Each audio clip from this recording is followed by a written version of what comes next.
Sa sandaling iyon, biglang may naamoy ang Reyna kaya tinanong niya si Li Pang kung ano ang amoy na iyon. Sinabi naman ni Li Pang na nakita niyang nawala ng malay ang Reyna kanina, kaya naghanda siya ng pagkain para sa kanya para magkalaman ang kanyang sikmura. Ngunit sinabi ng Reyna na tanging ang mga mahihina lamang ang kumakain, at dahil naabot na niya ang antas ng pagiging isang transcendental, kaya hindi na niya kailangan ang ganitong bagay.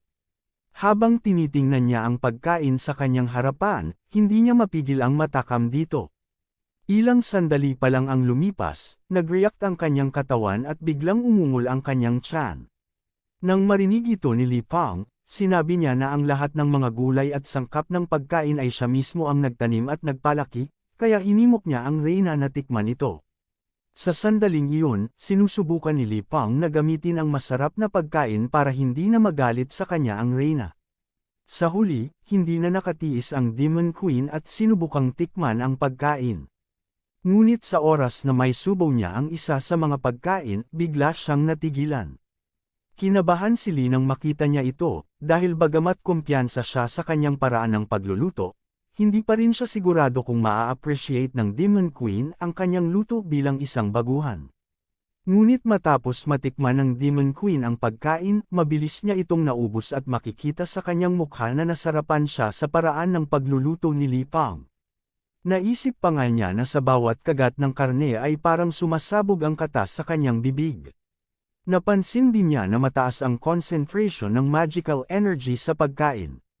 Habang kinakain niya ang pagkain, napadila pa siya sa kanyang labi at sinabi na hindi niya inasahan na sa mundong ito, mayroon palang ganito kasarap na pagkain. Sa sobrang sarap nito, kahit isa siyang Demon Queen, hindi niya maatim na lunukan ang huling kagat.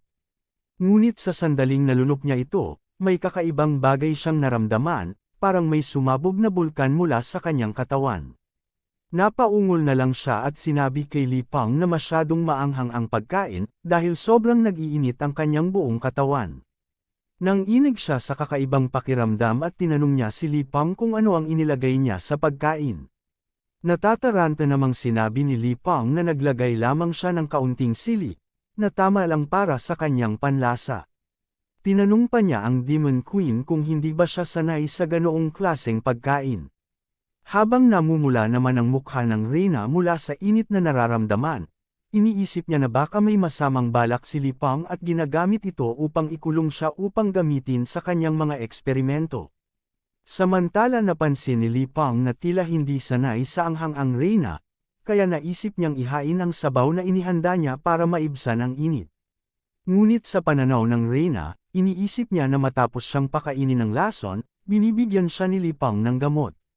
Dahil dito, wala na siyang choice kundi sundin ang hero at kainin ang sabaw. Matapos simula ng Demon Queen na kainin ang sabaw, nagulat siya dahil parang nakarating siya sa langit, sobrang komportable at payapa ang pakiramdam. Naramdaman niya na ang lahat ng problema ay biglang naglaho. Dahil sa pagkain na iyon, parang gusto na niyang bitawan ang lahat ng makamundong pagnanasa. Sa sandaling magising siya mula sa kanyang pagkatulala naramdaman niya na naka-breakthrough siya sa sunod na level, isa na siyang 3-star Demon Queen. Nagulat pa rin siya dahil sa simpleng pagkain ni Li Pang, ay tumaas ang kanyang cultivation. Matapos nito, tiningnan niya si Li Pang at sinabi, "Huwag ka nang magpanggap. Sabihin mo na kung ano talaga ang gusto mo." Napakamot si Li Pang sa ulo at sinabing gusto lang niyang pag-usapan kung paano mabubuhay ng magkasama ang isang Demon Queen at isang hero. Ngunit sa mata ng Reyna, iba ang kanyang nakita. Ipinapalagay niya na gusto siyang gawing research subject ni Li Pang para palakasin siya at kalaunan ay talunin. Samantala, tinanong ni Li Pang kung okay lang sa kanya ang lahat ng ito, dahil kung papayag siya, patuloy siyang magluluto ng masasarap na pagkain para sa Reyna. Ngunit sa tingin ng Demon Queen, galit siya dahil para sa kanya, hindi siya dapat binabastos ng ganoon. Iniisip niya na si Li Pang ay may masamang plano, kaya sinabi niya na huwag na lang isipin iyon at kalimutan na lang ang lahat. Nagulat si Li Pang sa sinabi ng Demon Queen, kaya inisip niya na balak na siyang patayin nito. Pero habang naguguluhan pa siya, mas lalo siyang nalito nang makita niyang tumayo ito sa ibabaw ng kanyang kama. Dinuro siya ng reyna at sinabing makinig sa kanya. Pagkatapos ay sinabi ng Demon Queen na maaari siyang pumayag sa kanya, pero may kondisyon. Dagdag pa niya na hindi niya ito ginagawa dahil natatakot siya kay Li Pang, kundi dahil gusto lamang niyang maabot ang pinakatuktok ng kanyang kapangyarihan. Si Li Pang naman, matapos marinig ang sinabi ng Demon Queen, ay pinagpawisan at napaisip kung ano ba talaga ang sinasabi nitong ikatatakot niya, dahil sa totoo lang, Demon Queen ito na may hindi kapanipaniwalang lakas. Kaya iniisip ni Li Pang na kaya niyang gawin kung ano ang gusto niya. Bigla namang naglabas ng aura ang Demon Queen at binalaan siya, sinasabing huwag niyang isipin na papayag siya na yumuko sa harap niya habang naninirahan dito, dahil ang dignidad niya bilang Demon Queen ay hindi papayag na bastyusan siya. Kung mangyari man iyon, handa siyang isakripisyo ang lahat para wasakin siya. Nanginginig si Li Pang, pilit na pinatitigil ang Demon Queen at sinabing naiintindihan na niya. Sinabi niya na subukan na lang nilang magkasundo habang naninirahan sila sa iisang lugar. Pero matapos sabihin ito, tila hindi pa rin kumbinsido ang Demon Queen.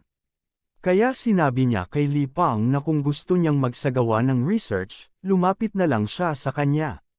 Dagdag pa niya, kung may masarap na pagkain si Li Pang, dalhin niya iyon sa kanya, dahil gusto niya ito. Pumayag naman si Li Pang. Makalipas ang isang taon na magkasama ang hero at ang Demon Queen, makikita si Li Pang na nagsisibak ng kahoy gamit ang kanyang holy sword. Habang ginagawa niya ito, naisip niya kung ano na ang dapat niyang gawin. Simula nang tumira ang Demon Queen dito, naging masyadong komplikado na ang mga bagay-bagay. Naisip din niya na matapos sirain ng Demon Queen ang barrier na nagpo-protekta sa Noob Village, unti-unti nang nagsisynchronize ang oras sa totoong mundo. Pero hindi lang iyon, matapos masira ang barrier, nawala na rin ang concealment function ng lugar at ngayon ay na-expose na sila sa mundo. Napansin din niya na ang mga halimaw na pumapaligid sa kanilang lugar ay hindi rin mga simpleng halimaw. Pero salamat sa presensya ng Demon Queen, nawalan ng lakas ng loob ang mga halimaw na iyon na atakihin sila. Ngunit naisip din ni Li Pang, paano kung biglang umalis ang Demon Queen? Habang iniisip pa niya ito, narinig niyang tinawag siya ng Demon Queen, tinatanong kung bakit hindi pa handa ang kanyang tanghalian. Natatarante si Li Pang at sinabing sandali lang, papunta na siya. Pero sa isip niya, iniisip niyang kailangan niya ang Demon Queen na manatili doon para protektahan sila. Pagbalik niya, nakita niyang kumakain ng chips ang Demon Queen habang nanunood ng isang mainit na eksena sa TV.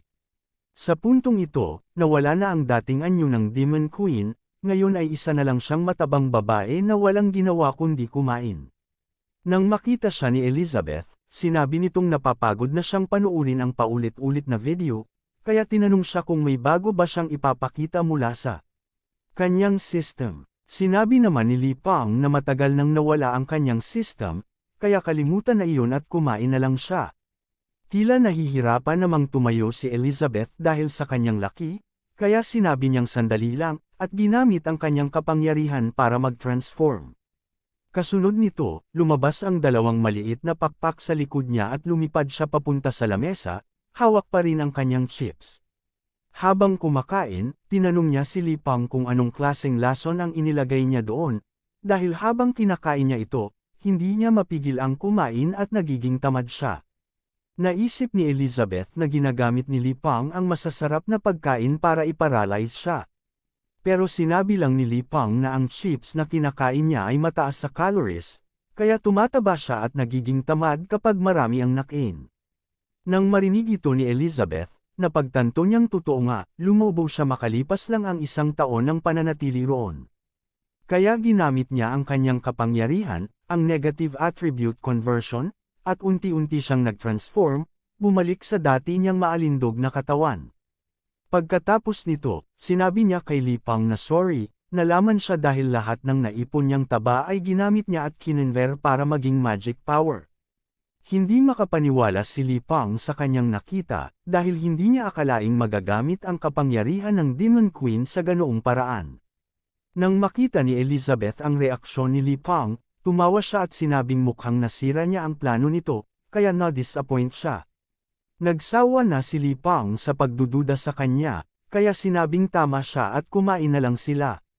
Masayang sinabi ni Elizabeth na sakto sa kanyang panlasa ang pagkain ngayon at hindi siya magpipigil sa kanyang pagkain.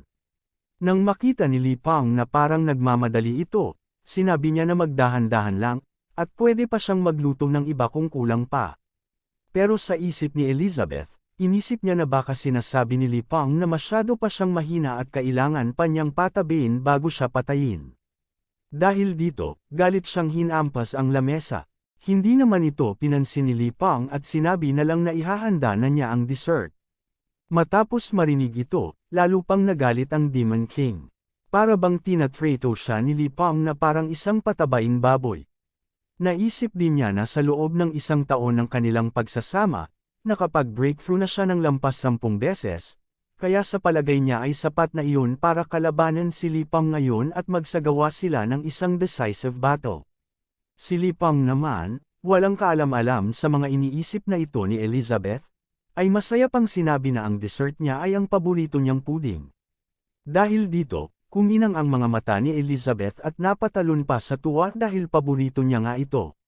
Nang makita ni Li Pang ang kanyang reaksyon, napangiti siya at naisip na mabuti na lamang na madaling pakisamahan ang Demon Queen na ito, basta meron siyang tamang pagkain, madali na siyang mapapakalma. Samantala, sa isang hindi kilalang lugar, makikita ang isang matandang lalaki na tumatakbo kasama ang kanyang anak na babae. May mga humahabol sa kanila, mga taong nakasuot ng purple na robe. Isa sa mga humahabol ay lumapit sa matanda at nagsagawa ng atake na tinawag niyang Asterisk Special Tearing. Mula sa likod ng mag-ama, lumabas ang 4 na itim na bagay, at inilusot ng isa sa mga umaatake ang kanyang kamay sa mga itim na bagay. Bigla namang lumabas mula rito ang tila itim na kidlat na pinaligiran ang mag-ama.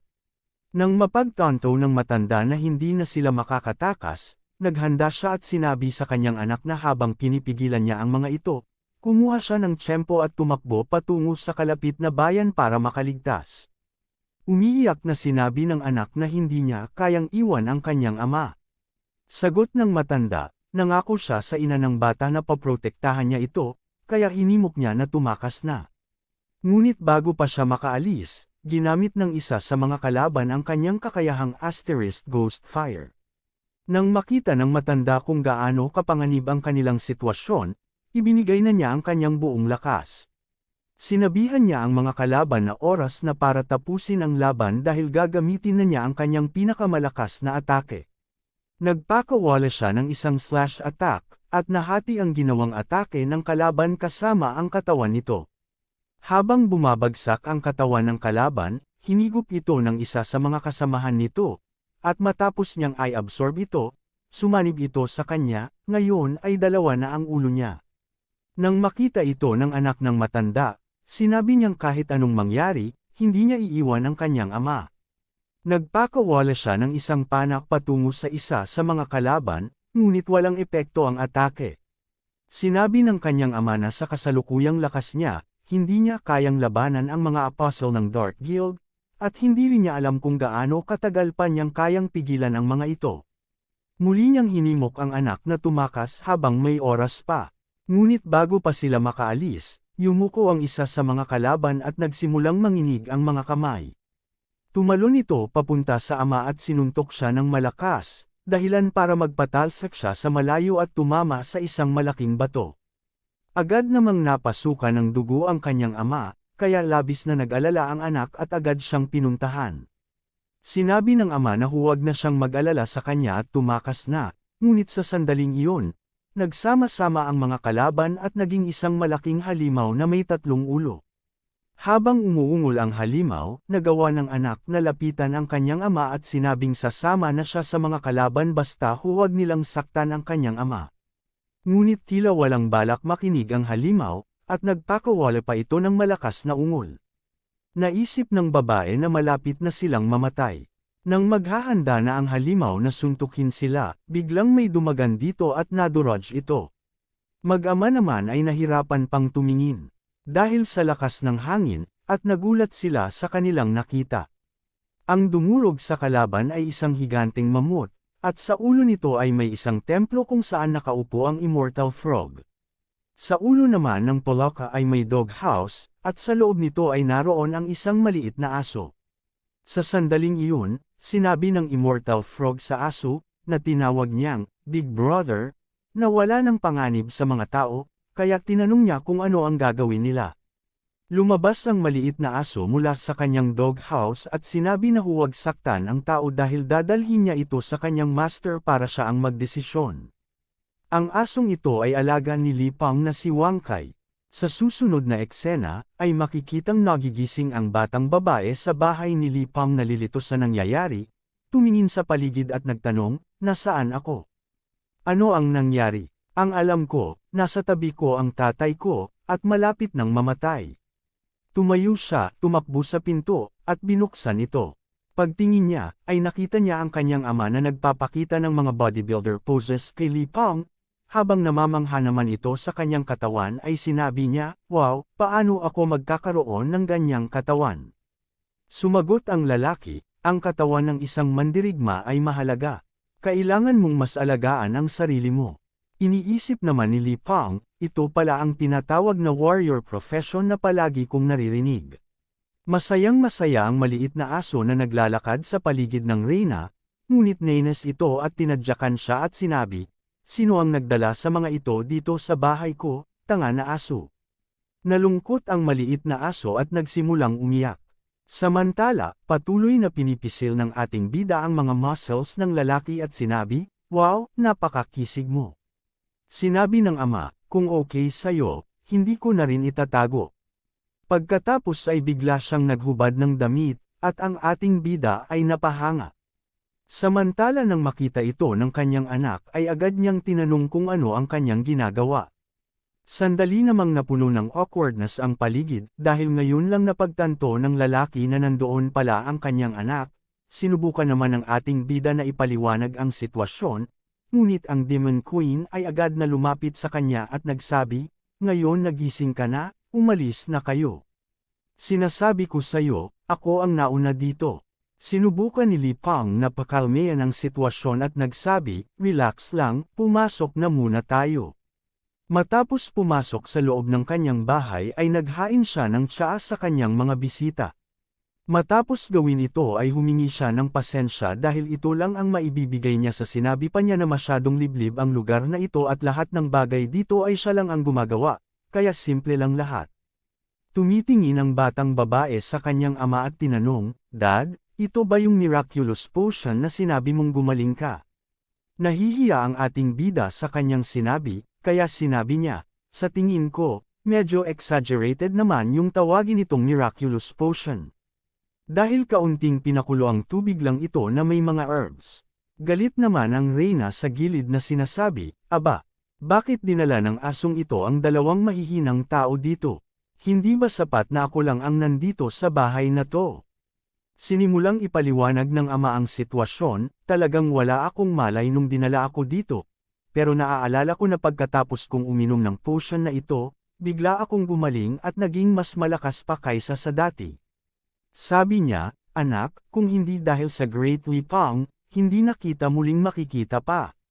Tumingin ang anak sa tsaa at nag-isip, wow, sobrang mahalaga pala ang bagay na to, pwede ba talaga natin itong inumin?